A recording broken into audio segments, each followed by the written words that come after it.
नमस्कार दोस्तों, एक बार फिर से स्वागत है आपका हमारे चैनल गंगा सागर में। भारतीय संस्कृति में दान का बहुत महत्व है। हमारे धर्म ग्रंथों में कहा गया है कि दान देने से पुण्य की प्राप्ति होती है और व्यक्ति पापों से मुक्त होता है। लेकिन हर वस्तु का दान करना शुभ नहीं होता। कुछ विशेष वस्तुएं ऐसी मानी गई हैं जिन्हें आप जाने अनजाने में दान करते हैं तो वे आपके जीवन में दरिद्रता, अशांति और दुर्भाग्य का कारण बन सकती हैं। विशेष रूप से माता लक्ष्मी, जो धन, वैभव और समृद्धि की देवी हैं, कुछ वस्तुओं के दान से अप्रसन्न हो जाती हैं। आज हम विस्तार से जानेंगे किन वस्तुओं को दान करने से माँ लक्ष्मी रूठ जाती हैं। नंबर 1, झाड़ू। झाड़ू को लक्ष्मी जी का प्रतीक माना गया है। हिंदू मान्यताओं के अनुसार झाड़ू से घर की नकारात्मक ऊर्जा, गंदगी और दरिद्रता दूर होती है। यदि कोई व्यक्ति झाड़ू का दान करता है या किसी को थोड़ी देर के लिए देता है, तो वह अपनी समृद्धि और घर की सुरक्षा को भी साथ में दे देता है। झाड़ू कभी भी दूसरों से नहीं लेनी चाहिए।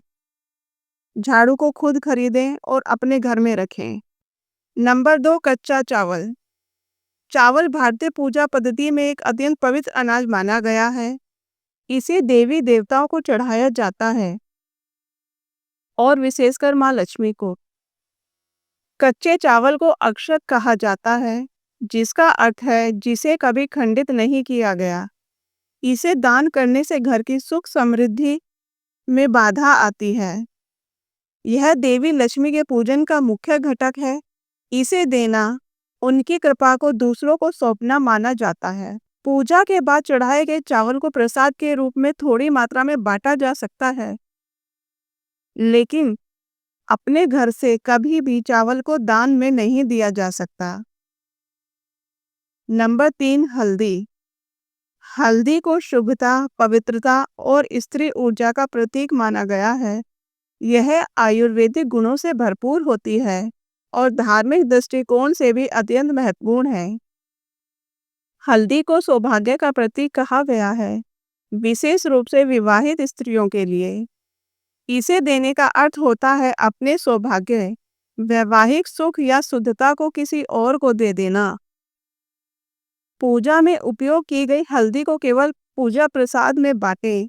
अगर हल्दी दान करनी है तो उसे वस्त्र, सिंदूर और नारियल के साथ सुहागन को श्रद्धापूर्वक दें। नंबर 4, सिंदूर। सिंदूर हिंदू स्त्रियों के सौभाग्य का सबसे बड़ा प्रतीक है। यह माँ लक्ष्मी और माँ दुर्गा दोनों को प्रिय है। बिना कारण किसी को सिंदूर देना अपने सौभाग्य की रक्षा को कमजोर करना होता है। मान्यता है कि सिंदूर में स्त्री का आत्मबल छिपा होता है। उसका अति सहज वितरण भाग्यहीनता ला सकता है। किसी विशेष अवसर जैसे करवा चौथ, वट सावित्री पर विधि पूर्वक सिंदूर दान करना उचित होता है। नंबर 5, नारियल। नारियल को हिंदू धर्म में श्रीफल कहा गया है, अर्थात यह फल स्वयं लक्ष्मी जी के आशीर्वाद का प्रतीक है। हर शुभ कार्य, यज्ञ, विवाह, पूजा, गृह प्रवेश में इसका विशेष स्थान होता है। नारियल दान करने का अर्थ है घर की लक्ष्मी को किसी और को दे देना। यह आपकी शक्ति, ऊर्जा और भंडार का प्रतीक होता है। यदि पूजा में नारियल चढ़ाया गया है तो उसका प्रसाद रूप में वितरण शुभ होता है। किसी सुहागन को नारियल देना शुभ होता है, विशेषकर त्योहारों पर। ध्यान देने वाली बात यह है कि ये वस्तुएं अपने आप में बुरी नहीं होती, बल्कि अविवेकपूर्ण समय या विधि से इन्हें दान करने से माँ लक्ष्मी रुष्ट होती हैं। शास्त्रों में कहा गया है, दान धर्म का हिस्सा है, पर विवेक से किया गया दान ही शुभ फल देता है। यदि आप चाहते हैं कि माँ लक्ष्मी सदैव आपके घर में निवास करें, तो इन सभी वस्तुओं का दान सोच समझकर करें। हर वस्तुओं की अपनी ऊर्जा होती है और यह ऊर्जा तभी फलदायक होती है जब इसे सही विधि, सही समय और सही भावना से किया जाए। इन वस्तुओं को पवित्र कार्य, व्रत, पूजा या ब्राह्मण को धार्मिक नियमों के अनुसार दिया जाए तो वह दान नहीं बल्कि धार्मिक अर्पण माना जाता है। परंतु इन्हें सामान्य या अज्ञानतावश दान करना माता लक्ष्मी का अपमान माना जाता है। आज के लिए बस इतना ही। कल फिर मिलेंगे एक नई वीडियो के साथ। अगर आपको हमारी वीडियो अच्छी लगती है तो वीडियो को लाइक करें, शेयर करें और हमारे चैनल को सब्सक्राइब करें। धन्यवाद।